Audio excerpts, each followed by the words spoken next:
Bonjour frères et sœurs.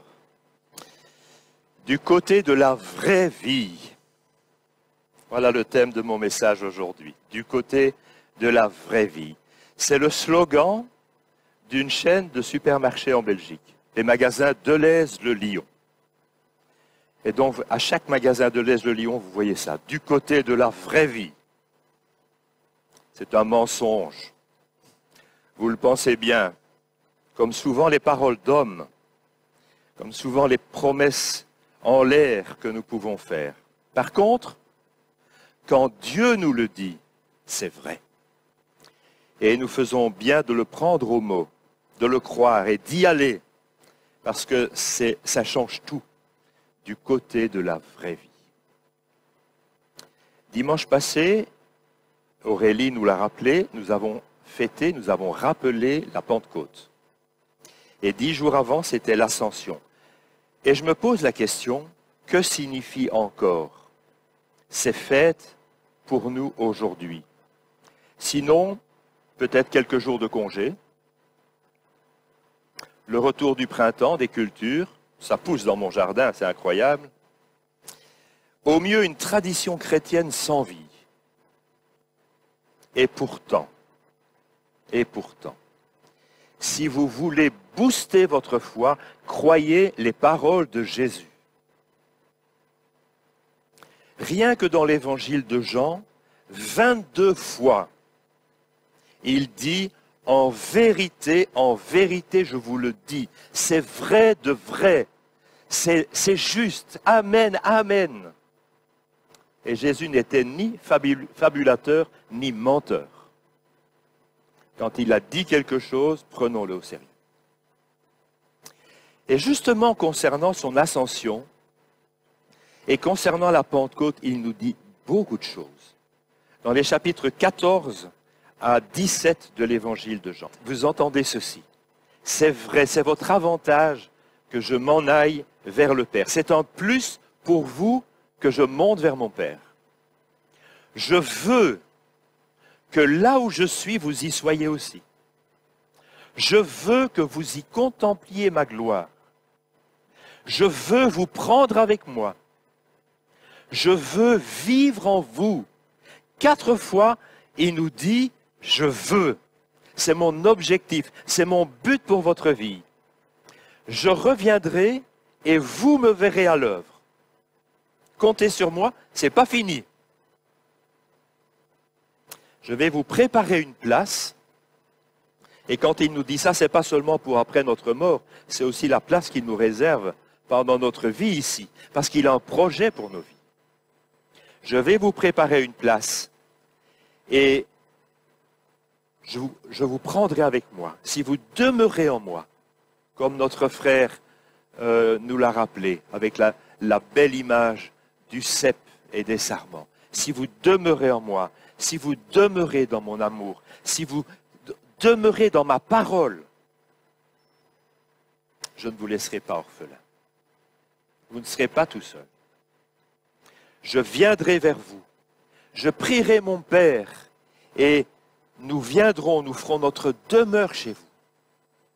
Nous ferons équipe. Et alors vous porterez des fruits. Et alors votre joie sera complète. Alors mon Père sera vraiment honoré. Vous pouvez vérifier tout cela, Jésus l'a affirmé en disant c'est vrai de vrai. Croyez-le.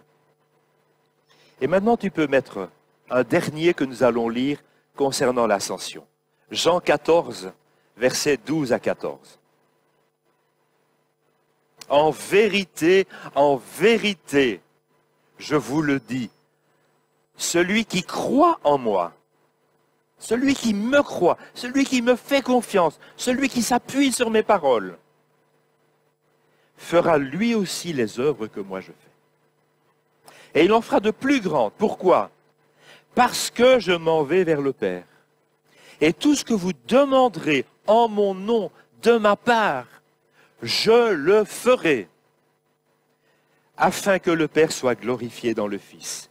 Si vous demandez quelque chose de ma part au Père, je le ferai. Alors, dans ce verset, il y a notre part et il y a sa part. Alors, ta part, c'est quoi? Ta part, c'est de le croire. Ta part, c'est de le désirer, c'est de lui demander, c'est de lui faire confiance. Ça, c'est notre part. Et la sienne, c'est de faire alors son œuvre dans ta vie, dans nos vies. Et 2 fois, il affirme, je le ferai. Si tu crois, je le ferai. Pourquoi? Et il le dit parce que, afin que Dieu soit à l'œuvre au travers de nos vies. Il y a un but, il y a une conséquence, il y a une perspective quand nous nous plaçons du côté de la vraie vie. Alors l'ascension, mes frères et sœurs, c'est pas au revoir, bye bye, disparu, oubliette. C'est au contraire la manifestation, l'expérimentation du vivant dans notre vie de tous les jours. Quand nous nous tournons vers lui, quand nous nous attendons à son œuvre au travers des faibles créatures que nous sommes, quand nous nous attachons à lui, chacun à la place qu'il nous a préparée, qui est différente pour l'un et l'autre, alors, il nous entraîne avec lui du côté de la vraie vie. Nous portons des fruits. Il est reconnu, il est glorifié, et nous, on est heureux de faire équipe avec lui. Si nous perdons cela de vue, si nous le perdons de vue, avec ses capacités, avec sa volonté, avec ses ressources, avec sa vie, nous pataugeons. Nous nous essoufflons, nous nous sclérosons. Sans lui, rien n'est possible. Mais avec lui, tout est possible. C'est la réalité. J'ai lu un jour le triste constat de Gandhi, ce grand leader indien. Il a dit ceci, et il est venu en Angleterre. Vraiment, il a vu beaucoup de chrétiens, des missionnaires. Et il a dit, si j'avais vu le Christ un peu plus vivant dans les chrétiens que j'ai côtoyés, je serais devenu chrétien. Mais il n'y était pas. Et je n'y ai donc pas adhéré. C'est terrible d'entendre ça. C'est triste. Que d'occasions ratées par une chrétienté sans Christ vivant. Par contre, j'ai lu un jour ce témoignage d'une simple assistante sociale, où les gens qui la voyaient vivre avaient écrit sur sa maison ou sur sa boîte aux lettres, « C'est ici qu'habite le Seigneur Jésus ». Quelle différence! Quel témoignage, quel rayonnement! C'est ici qu'il habite. Attends-toi à lui, vivant, agissant, écoute-le, parle-lui, compte sur lui, crois-le, prends-le au mot, cherche sa volonté, avec confiance, avec assurance, avec espérance, avec humilité, et puis fais-la. Ça change notre perspective. Ça change notre perspective. C'est une autre manière de vivre qui t'attend. Emballante, enthousiasmante. Dans le mot enthousiasmant, il y a la racine théos, Dieu. Quand Dieu est au centre, la vie, elle prend un sens. C'est passionnant, c'est surprenant, du côté de la vraie vie, la sienne. Et la Pentecôte, c'est la même chose. Ça en découle. Dans les mêmes chapitres 14 à 17, je vous encourage à les relire. Parce que l'ascension et la Pentecôte, ce n'est pas derrière, jusqu'à l'année prochaine. Je vous encourage à relire ces chapitres et à écouter. Jésus promet, affirme ceci concernant la Pentecôte. Si vous m'aimez, il y a une condition. Si vous m'aimez vraiment, si vous gardez ma parole, si vous êtes un avec moi, je prierai le Père pour vous. Et il vous donnera le Saint-Esprit, son esprit, esprit de vérité, esprit de sainteté.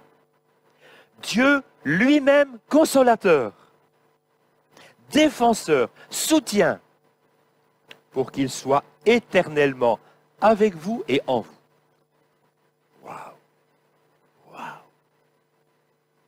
Alors, dit Jésus dans ces chapitres, alors, s'il vous conduira dans toute la vérité,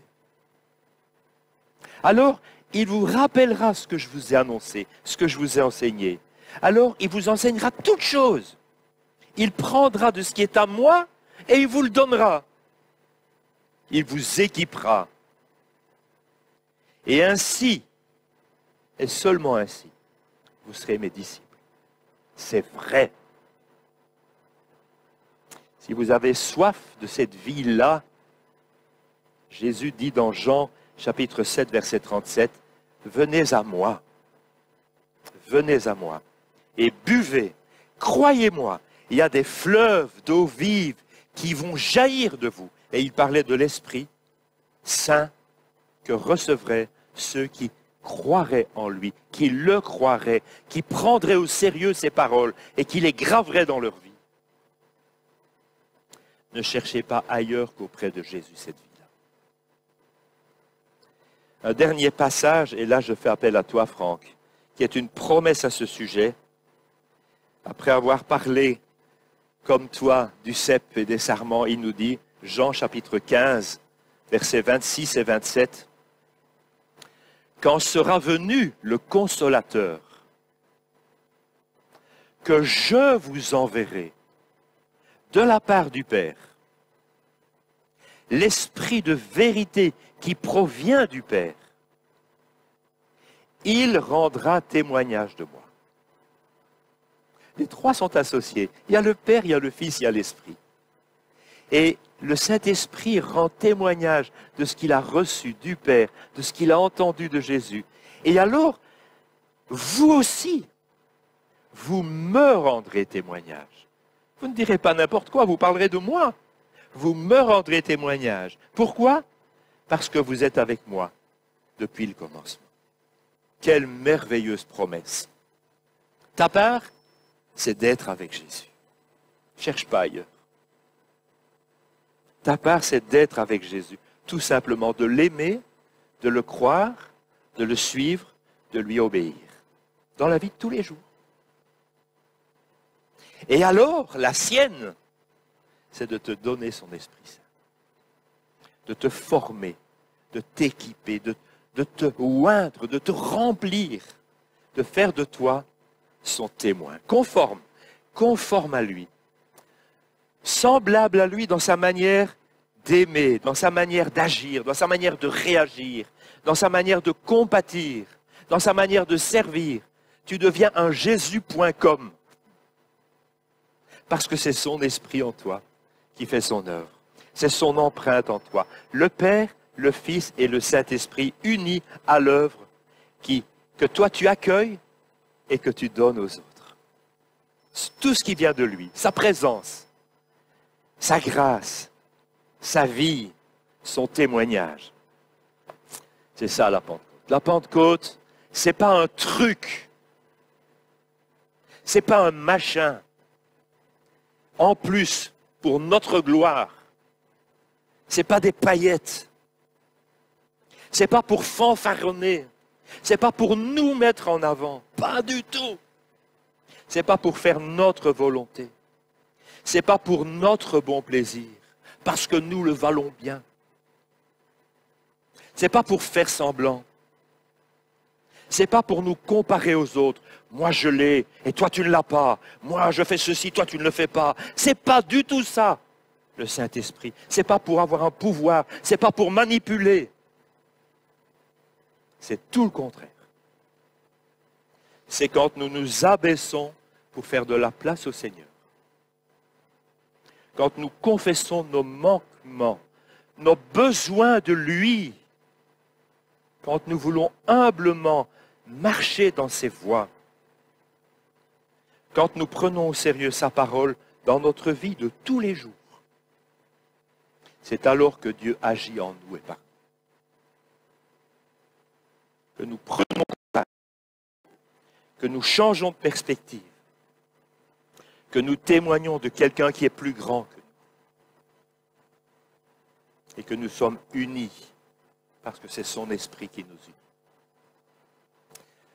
Un exemple pratique, et je vais de nouveau faire appel à toi, Franck, un exemple pratique dans le début de l'Église. C'est un texte un peu long, mais je vais tirer juste quelques leçons brièvement. Actes chapitre 4, oui, les versets 18 à 33. Acte 4, 18 à 33. La Pâque, l'Ascension et la Pentecôte sont juste derrière. Et ils se mettent à témoigner de ce que le Saint-Esprit met dans leur cœur. Et les ennuis commencent. Aïe, aïe, aïe. Alors ils les appelèrent et ils leur défendirent absolument de parler et d'enseigner au nom de Jésus. Pierre et Jean leur répondirent, est-il juste devant Dieu de vous obéir à vous plutôt qu'aux hommes? À vous d'en juger? Car nous ne pouvons pas ne pas parler de ce que nous avons vu et entendu. Ils leur firent de nouvelles menaces et ils les relâchèrent sans trouver le moyen de les punir. À cause du peuple, tous en effet glorifiaient Dieu de ce qui était arrivé, car l'homme qui avait été l'objet de cette guérison miraculeuse était âgé de plus de 40 ans. Après, écoutez bien, c'est à partir de maintenant que ça devient super intéressant, où il y a une application pour nous. Après avoir été relâchés, ils allèrent vers les leurs, vers l'Église, vers leurs frères et sœurs en Christ. Et ils racontèrent tout ce que les principaux sacrificateurs et les anciens leur avaient dit, les spécialistes de la religion. Lorsqu'ils l'eurent entendu, d'un commun accord, ils élevèrent la voix vers Dieu et dirent, « Maître, toi qui as fait le ciel, la terre et tout ce qui s'y trouve, c'est toi qui as dit par l'Esprit Saint de la bouche de notre Père, ton serviteur David, pourquoi les nations se sont-elles agitées et les peuples ont-ils de vaines pensées? Les rois de la terre se sont dressés et les chefs se sont liés contre le Seigneur et contre ton oint. Car en vérité, contre ton saint serviteur Jésus, à qui tu as donné l'onction, Hérode et Ponce Pilate se sont liés dans cette ville, avec les nations, avec les peuples d'Israël, pour faire tout ce que ta main et ton conseil avaient déterminé d'avance.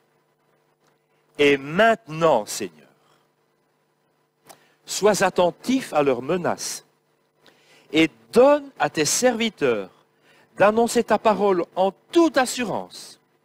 Étends ta main pour qu'il se produisent des guérisons, des signes, des prodiges, par le nom de ton saint serviteur Jésus.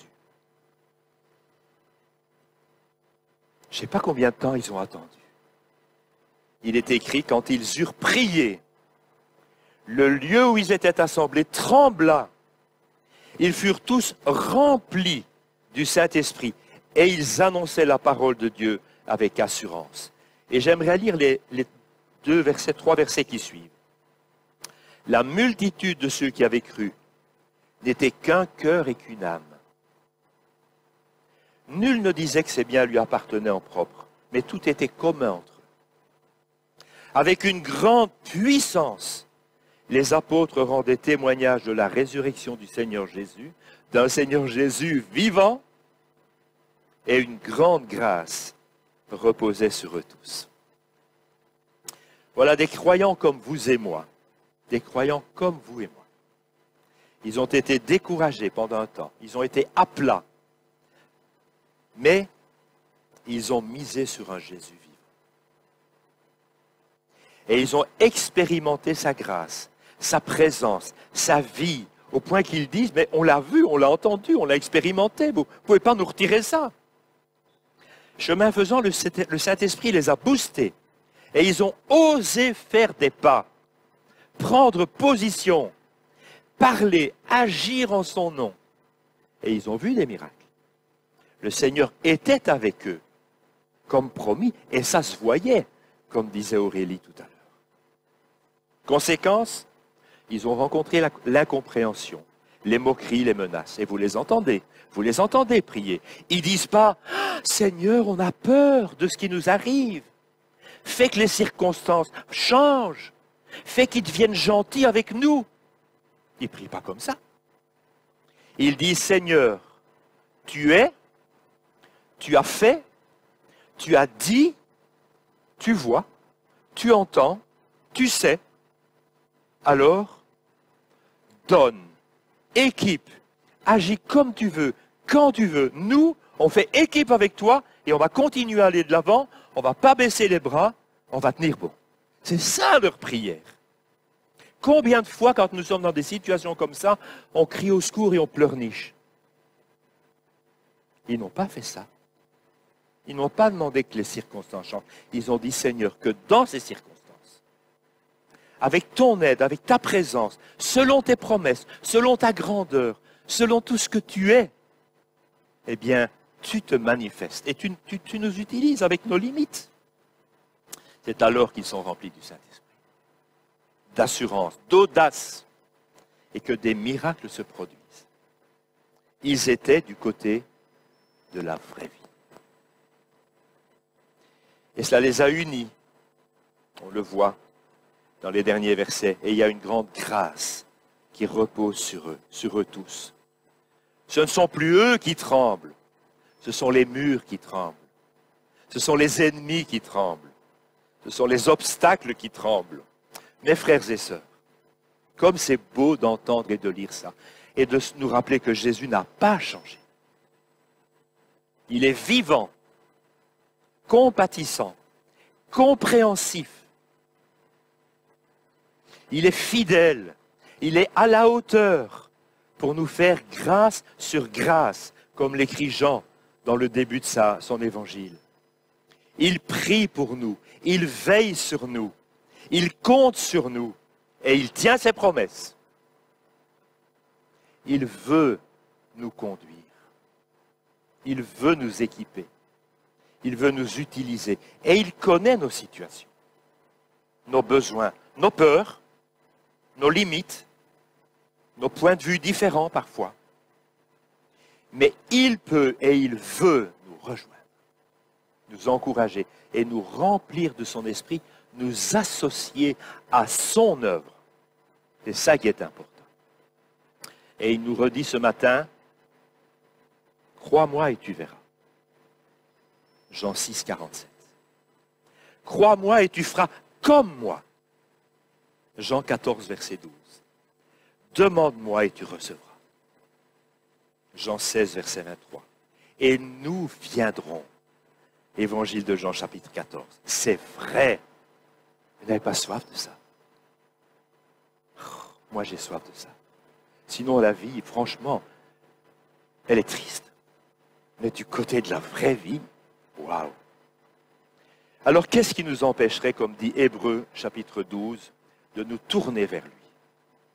De penser plus à lui qu'aux circonstances, qu'à nos situations, qu'à ce qui se passe dans le monde. À penser plus à lui, de compter sur lui, avec un cœur humble, sincère, avec une conscience purifiée par sa grâce, pardonnée de nos manquements, parce que nous en avons des manquements, beaucoup, avec une confiance entière en lui, notre grand, grand Dieu Seigneur, qui est à la hauteur, et de vivre nos journées avec lui et pour lui.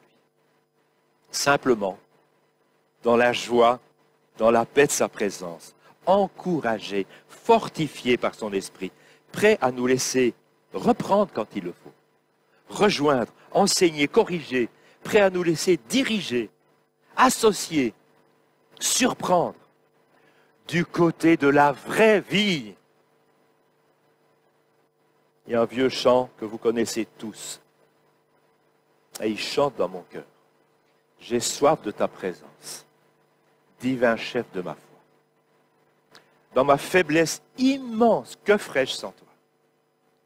Pendant les jours d'orage, d'obscurité, d'effroi, quand faiblit mon courage, que ferais-je sans toi? Chaque jour, à chaque heure, oh, j'ai besoin de toi. Viens Jésus et demeure auprès de moi. Oh Jésus, ta présence est la vie et la paix dans la souffrance et la vie à jamais. Mes amis, avant de conclure, je voudrais vous dire que je suis comme vous. Si vous saviez combien je suis faible par nature, conscient de mes limites, inconstant, toujours prêt à fuir mes engagements, à douter de mes capacités et surtout de ses capacités, à craindre, à abandonner. Mais par expérience, quand je regarde à lui, quand j'écoute attentivement sa parole, que je me mets à la méditer, à la retourner dans mon cœur, quand je me laisse rassurer par son Esprit Saint, alors je suis capable de faire des choses que je n'aurais jamais imaginées. Et avant de conclure, je voudrais vous apporter un témoignage. Peut-être je vous l'ai déjà apporté. Si je l'ai fait, dites-le moi et je ne le fais pas. Mais même pour les Allemands et pour les Iraniens qui sont là, c'est le témoignage de mon petit scarabée. J'ai vécu 1 an au nord de Bar, au nord de votre ville, Lydie et Étienne, près de Haguenau, entre Haguenau et Wissembourg. Et j'étais déjà ancien d'église. Et les responsables m'ont dit, Jean-Claude, on te confie de visiter une famille de Haguenau, un boucher, sa femme et les filles, pour que tu étudies l'évangile avec eux. Et donc, toutes les semaines ou toutes les 2 semaines, toutes les semaines, je pense, j'allais pour rencontrer cette famille. Je traversais tout le bois de Haguenau, entre Merkwiller-Pechelbronn, où j'habitais, et jusqu'à Haguenau. Et ce jour-là, comme souvent, je ne me sentais pas à la hauteur. Et je me suis arrêté avec ma petite voiture sur le parking en gravillon. Et j'ai commencé à parlementer avec le Seigneur et à dire, Seigneur, je suis honnête, reconnais-le, je suis faible. Je ne vais pas jouer la comédie, je ne suis pas à la hauteur pour animer l'étude de ta parole qui est tellement belle. Donc, je vais faire demi-tour, je vais leur téléphoner et je vais leur dire que j'irai la semaine prochaine. Je ne sais pas si vous auriez fait comme moi, mais moi, c'est comme ça que j'ai réagi.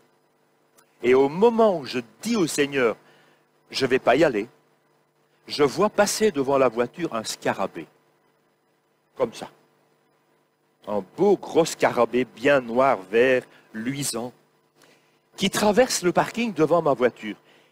De gravillon. Donc chaque fois que ce scarabée se trouve devant un petit caillou, mais pour lui c'est une montagne. Mais il ne se laisse pas arrêter. Chaque fois qu'il cogne sur un caillou, hop, il le contourne, et il continue en ligne droite, et il tombe sur un nouveau caillou, hop, il le contourne.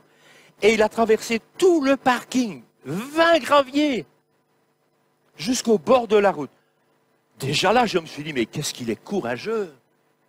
Moi, je m'arrête au premier caillou, et lui, il en fait 20, il est con, et il va de l'avant. Et il est arrivé au bord de la route. Et là, c'était terrible.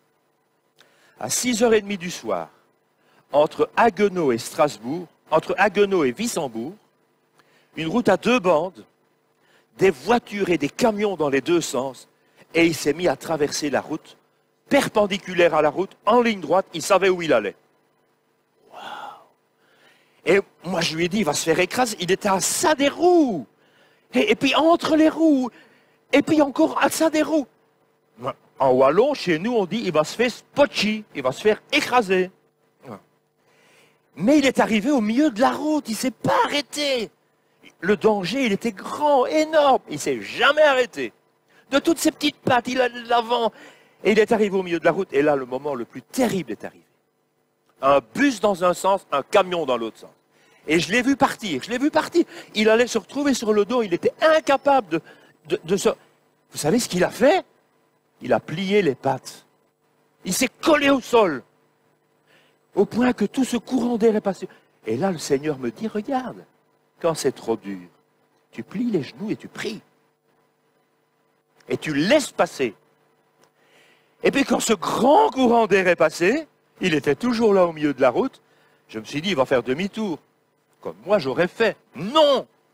De toutes ces petites pattes, il a continué à traverser. Il aurait été fou parce que c'était la même distance. Hein. Et il a continué de l'autre côté. Ah ça, des roues. Dominique, tu te rends compte? Moi, j'avais mal pour lui. Et il est arrivé de l'autre côté. J'avais envie de traverser la route, de lui serrer la patte et de lui dire, roi, t'as tenu jusqu'au bout. Entre dans la joie de ton maître. Bon service. Mais quel exemple il a été pour moi ce jour-là. Incroyable. Il est allé jusqu'au bout parce qu'il avait les yeux fixés. Il ne s'est pas détourné, il ne s'est pas laissé arrêter. Il a continué de toutes ses petites pattes. Minuscule petit scarabée. Qu'est-ce que j'ai fait ce jour-là, vous pensez? J'ai fait demi-tour, et je suis retourné à la mission et j'étais... Non, je suis allé à cette étude biblique et je peux vous dire que c'est la plus belle que j'ai vécue pendant cette année entière. Parce que c'était le Seigneur qui faisait son œuvre au travers de moi dans ma faiblesse. Oui. Comme en témoigne l'apôtre Paul, qui se fait appeler Paul Petit. Paul Petit, lui qui était Saul. Nous sommes conscients de nos faiblesses, mais avec lui nous vivons. Nous sommes forts. 2 Corinthiens chapitre 12. Nous sommes conscients de nos faiblesses, mais avec lui nous vivons. C'est-à-dire, par nous-mêmes, nous ne sommes pas à la hauteur. Mais en comptant sur Jésus vivant et agissant, nous allons de l'avant. Nous tenons, nous relevons des défis et nous y arrivons. Et c'est son œuvre en nous et au travers de nous. Et toute la gloire lui revient. Amen. N'a-t-il pas dit, Jean 14, verset 19, « Moi je vis, vous aussi vous vivrez. Je me manifesterai. Je ne vous laisserai pas seul. Vous me verrez à l'œuvre. » Vous savez, il est dans les coulisses et il agit. C'était les actes de Jésus à travers les apôtres. C'est le défi qu'il nous lance aujourd'hui. De vivre cette semaine, de vivre le reste de notre vie du côté de la vraie vie. Et de le laisser lui faire son œuvre. Prions si vous voulez bien. Seigneur Jésus, tu es le sauveur et le maître de nos vies et tu nous aimes. Tu n'es plus mort. Tu es vivant. Tu n'es pas derrière un souvenir du passé. Tu es devant. Tu n'es pas dépassé. Tu es au top. Dès lors, à partir de ce jour et pour le reste de notre vie, par ta parole et par ton Saint-Esprit, montre-nous ce que tu veux. Ce que tu as envie pour nous. Ce à quoi tu nous appelles. Où tu veux aller avec nous. Qui tu veux que nous rencontrions et servions pendant cette semaine de ta part. Et comme tu l'as promis, accompagne-nous. Sois tout près de nous, sois en nous, par ton Saint-Esprit. Fais ta part, Jésus, fais ta part, notre vivant Maître. Fais ta part, ouvre le chemin. Sois maître de notre vie, maître des circonstances, pour nos vies personnelles et aussi pour ton assemblée ici à Nice et dans cette région. Et nous, notre part, nous prenons l'engagement de compter sur toi, comme jamais avant, car il n'y en a pas deux comme toi, Jésus. Sans toi, nous ne pouvons rien faire de solide, de durable, mais avec toi, du côté de la vraie vie, il y a tout à attendre, c'est sûr. Il y a tout à attendre. Nous ne serons pas seuls, tu l'as promis. Tu es avec nous tous les jours, jusqu'à la fin du monde. Et tout pouvoir t'appartient. Amen.